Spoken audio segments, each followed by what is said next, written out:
Krásné odpoledne z Brna, naše studio pokračuje, pánové. Máme za sebou i kvalifikaci Moto3, tak jaké jsou vaše dojmy, pocity, hodnocení? Tak moje dojmy jsou hlavně ty, že mám úplně spocené uši od těch sluchátek, tak jsem si na chviličku sundal. Karel byl příkladem. No ale jsme překvapeni právě z toho, že někteří jezdci trošku vsadili na to, že už uspěli. Hlavně Morelli, který je třetím jezdcem celkového pořadí. On už si myslel, že postoupí, sundával si helmu, budu odpočívat. Najednou se tam i, řekněme, méně kvalitní jezdci přes něj přehnali, no a Morelli pojede z 20. místa a to je velká nepříjemnost. Mě překvapilo na konci, co se stalo s Kilesem. Zajímalo mě, jestli tam opravdu nějaká technická závada byla, nebo jestli chtěl akorát jít Fernandezovi z cesty tak, aby od něho neokoukával. Ale byla to obrovská škoda.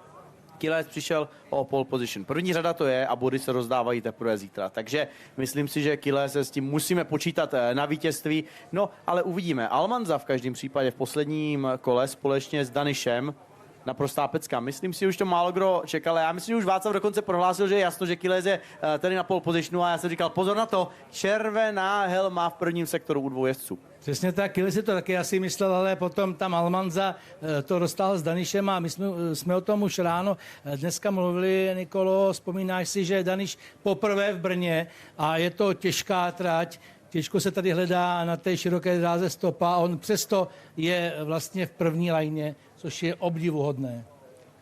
Zmiňovali jste Massima Kilese, který teda bude startovat ze 3. místa, tak ale přeci jenom 1. místo, 3. místo, to už zase není takový rozdíl. Tak záleží na úhlu pohledu. První je samozřejmě nejlepší, to všichni asi víme. A jaký z toho má pocit Massimo Kiles? Proč bych to vlastně teďka říkal? Teď on za nějaký 3 hodiny Massimo Kiles tady na pódiu s náma stát bude. Můžeš se ho zeptat sama a přímo, jak se cítí. Jestli je to jedno, že to je první řada, což je pravda. Stále je to první řada, takže z toho 3. místa před sebou bude mít úplně volný výhled do první zatáčky. Řeknu to jinak, pokud člověk není milovníkem hodinek, tak je to asi jedno, ale přeci jenom za to první místo dostáváš nové hodinky od hlavního partnera.